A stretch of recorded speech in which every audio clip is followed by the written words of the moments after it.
This is the Lone Crater YouTube. We hope this video helps. In this video, I will explain how to play PUBG Mobile with a PS5 controller. Firstly, understand that PUBG Mobile does not natively support external gamepads, meaning a direct plug-and-play approach will not work. We must use a workaround involving third-party software to map your controller inputs to the game's touch controls. This technique allows you to gain a different gameplay experience, though it requires some initial setup. Prepare to install a remapping application on your mobile device. To begin, you will require a specific remapping application, such as Octopus, Panda Gamepad Pro, or a similar tool. Next, pair your PS5 controller to your mobile device via Bluetooth, just like you would with any other peripheral.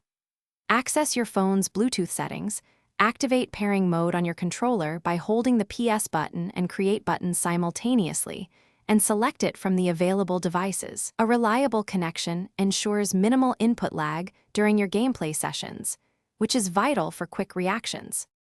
Once connected, launch your remapping application and import PUBG Mobile into its environment. The app will overlay a virtual gamepad on your screen, allowing you to drag and drop button icons onto the corresponding in-game touch controls, such as movement, aiming, and firing.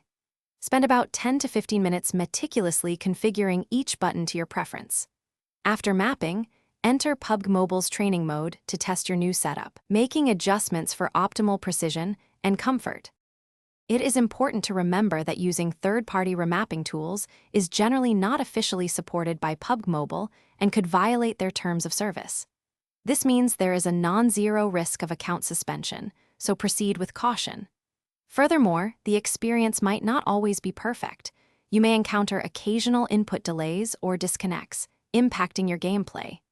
This method is a workaround, providing a controller experience, but it comes with inherent limitations and potential consequences to consider. Thanks for watching. Consider subscribing if we helped you.